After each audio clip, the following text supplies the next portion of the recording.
भोपाल से प्रस्तुत हैं प्रादेशिक समाचार। नमस्कार, समाचारों के साथ मैं जितेंद्र रघुवंशी। पहले मुख्य समाचार। प्रधानमंत्री ने भारत टैक्स 2025 में लिया हिस्सा। कहा, देश की सांस्कृतिक विविधता यहाँ के वस्त्रों में झलकती है। राज्यपाल मंगू भाई पटेल 2 दिवसीय दौरे पर श्योपुर पहुंचे। पीएम जनमन योजना के लाभार्थियों से किया संवाद। नई दिल्ली रेलवे स्टेशन पर हुई भगदड़ के लिए उच्च स्तरीय समिति की जांच शुरू। और मध्य प्रदेश लोक सेवा आयोग की प्रारंभिक परीक्षा का प्रदेश के 352 केंद्रों पर हुआ आयोजन। अब समाचार विस्तार से।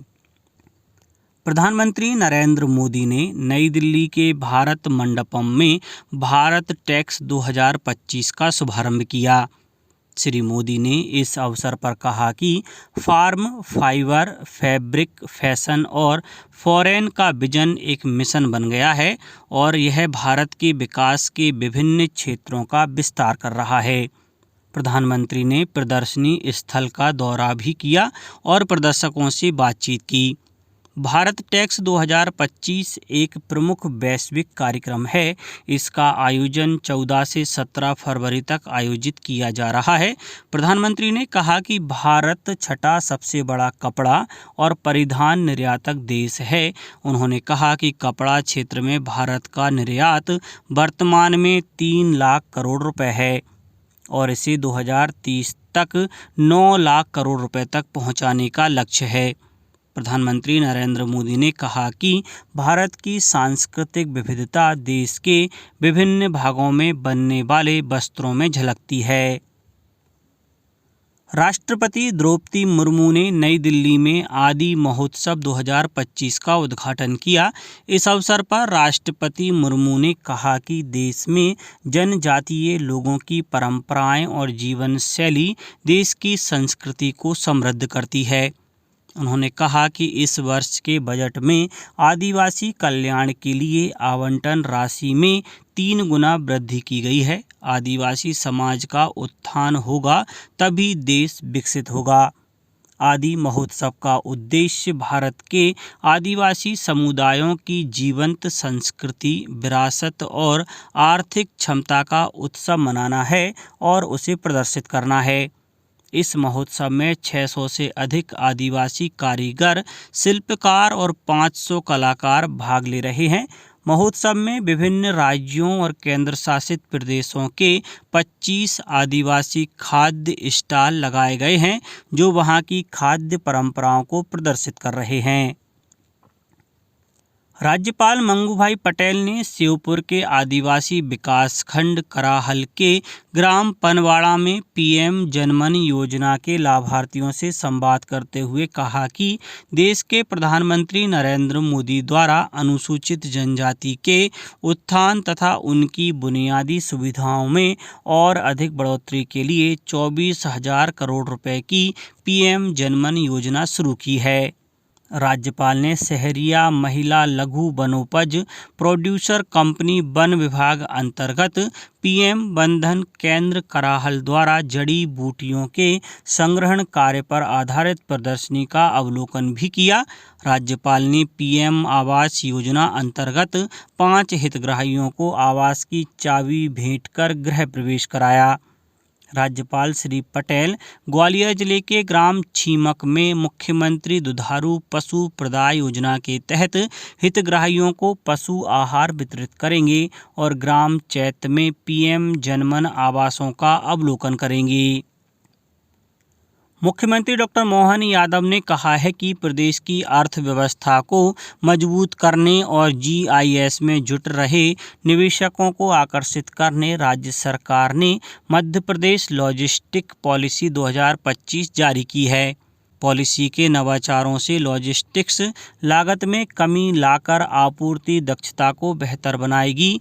उन्होंने कहा कि पॉलिसी का उद्देश्य प्रदेश में दक्ष, विश्वसनीय और रणनीतिक रूप से स्थायी विश्व स्तरीय लॉजिस्टिक इंफ्रास्ट्रक्चर विकास करना है।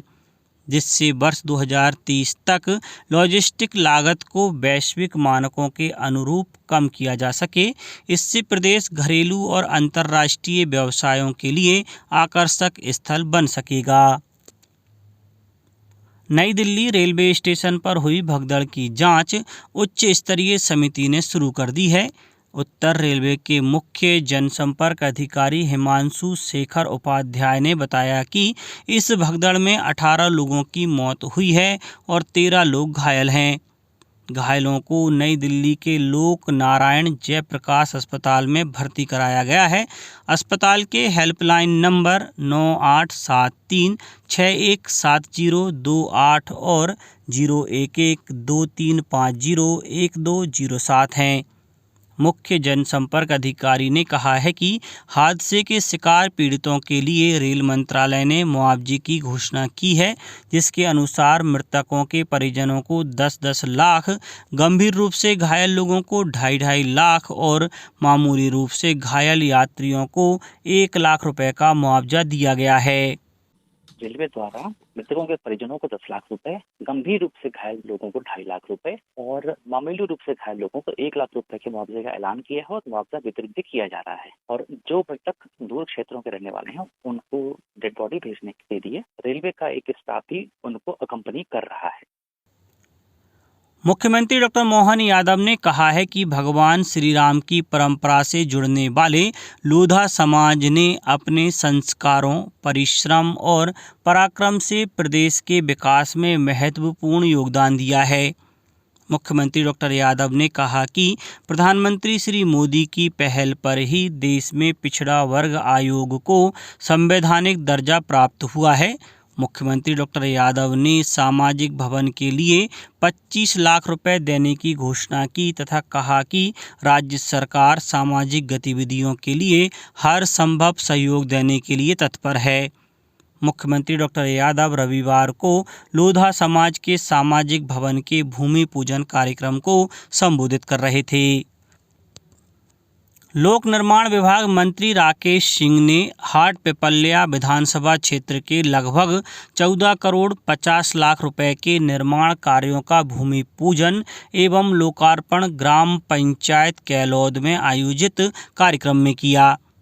लोक निर्माण विभाग मंत्री श्री सिंह ने कहा कि सड़क केवल आवागमन का साधन नहीं बल्कि जनता की समृद्धि का द्वार होता है। उन्होंने हाटपिपल्या विधायक श्री मनोज चौधरी की मांग पर देवास से डबल चौकी तक 83 करोड़ की लागत से 32 किलोमीटर लंबाई की सड़क बनाने की घोषणा भी की। मध्य प्रदेश लोक सेवा आयोग की राज्य सेवा एवं वन सेवा प्रारंभिक परीक्षा 2025 18 विभागों के 158 प्रशासनिक पदों पर भर्ती के लिए प्रदेश के सभी जिला मुख्यालयों में निर्धारित परीक्षा केंद्रों पर 2 सत्रों में आयोजित हुई। प्रारंभिक परीक्षा के लिए आयोग को 1,18,000 आवेदन मिले। इनके लिए 52 जिलों में 342 परीक्षा केंद्र बनाए गए थे। परीक्षा में गड़बड़ी रोकने के लिए आयोग ने इस बार रिटायर्ड पुलिस व प्रशासनिक अफसरों को ऑब्जर्वर बनाया था। शिवपुरी में 4 केंद्रों पर यह परीक्षा शांतिपूर्ण संपन्न हो गई। परीक्षा के लिए डिप्टी कलेक्टर विजेंद्र यादव को नोडल अधिकारी बनाया गया था। यहां 1264 परीक्षार्थियों ने परीक्षा दी। जबलपुर में कुल 7610 अभ्यर्थी शामिल हुए। परीक्षा 2 सत्रों में आयोजित की गई। शहर में 23 परीक्षा केंद्र बनाए गए। धार में राज्य सेवा प्रारंभिक परीक्षा का आयोजन 7 केंद्रों पर किया गया। इसमें कुल 1583 अभ्यर्थियों ने परीक्षा दी। गुना जिला मुख्यालय के 5 परीक्षा केंद्रों पर 1411 अभ्यर्थियों ने परीक्षा दी। महाकुंभ के दौरान आने जाने वाले दर्शनार्थियों के लिए मैहर जिले में बनाए गए अस्थायी कैंप खेर बासानी एवं झुकेही का जिला कलेक्टर रानी बाटड़ ने निरीक्षण किया। इस दौरान यात्रियों के खाने पीने एवं विश्राम संबंधित व्यवस्था का जायजा लिया गया। इसी तरह सतना में रीवा कमिश्नर BS जामोद ने सतना रेलवे स्टेशन का निरीक्षण कर यात्रियों की सुरक्षा और सुरक्षित आवागमन के लिए की गई व्यवस्थाओं का जायजा लिया। अब कुछ समाचार संक्षेप में। धार में केंद्रीय बजट पर पत्रकार वार्ता का आयोजन किया गया। इसमें राज्यसभा सांसद कविता पाटीदार ने कहा कि इस बजट में विकसित भारत के साथ आत्मनिर्भर भारत की संकल्पना की गई है। जिला शिक्षा केंद्र नर्मदापुरम के नवाचार सिटी बजाओ बच्चे बुलाओ को दिल्ली के हैवीवेट सेंटर में आयोजित राष्ट्रीय स्तर के कार्यक्रम में प्रतिष्ठित राष्ट्रीय स्कॉच अवार्ड से सम्मानित किया गया। सागर जिले में पिछले 10 दिनों में जिले के 50,000 से अधिक किसान फार्मर रजिस्ट्री करा चुके हैं। समर्थन मूल्य पर फसल उपार्जन के लिए पंजीयन और प्रधानमंत्री किसान सम्मान निधि जैसी योजनाओं का लाभ प्राप्त करने के लिए भविष्य में फार्मर रजिस्ट्री की आवश्यकता को देखते हुए अब किसान खुद इस कार्य में रुचि ले रहे हैं। खंडवा जिले में किसानों को उच्च गुणवत्ता की सामग्री उपलब्ध हो सके, इसलिए कृषि विभाग द्वारा उर्वरक, बीज, कीटनाशक के नमूने लिए जाकर विश्लेषण हेतु प्रदेश की विभिन्न प्रयोगशालाओं को भेजे गए। रायसेन जिले के युवाओं को रोजगार और स्वरोजगार के अवसर उपलब्ध कराने के लिए जिला स्तरीय युवा संगम मेले का आयोजन किया जा रहा है। यह युवा संगम मेला ग्रेफाइड हायर सेकेंडरी स्कूल मंडीदीप में सुबह 11 बजे से आयोजित होगा। और सीहोर जिले में उल्लास नव भारत साक्षरता कार्यक्रम के तहत बुनियादी साक्षरता एवं संख्यात्मकता परीक्षा का आयोजन किया गया। इस परीक्षा में सीहोर जिले में 24,160 नव साक्षर इस परीक्षा में सम्मिलित हुए। अंत में मुख्य समाचार एक बार फिर। प्रधानमंत्री ने भारत टैक्स 2025 में लिया हिस्सा। कहा, देश की सांस्कृतिक विविधता यहाँ के वस्त्रों में झलकती है। राज्यपाल मंगू भाई पटेल 2 दिवसीय दौरे पर श्योपुर पहुँचे। पीएम जनमन योजना के लाभार्थियों से किया संवाद। नई दिल्ली रेलवे स्टेशन पर हुई भगदड़ के लिए उच्च स्तरीय समिति की जांच शुरू। और मध्य प्रदेश लोक सेवा आयोग की प्रारंभिक परीक्षा का प्रदेश के 352 केंद्रों पर हुआ आयोजन। आज के इस बुलेटिन में बस इतना ही। नमस्कार।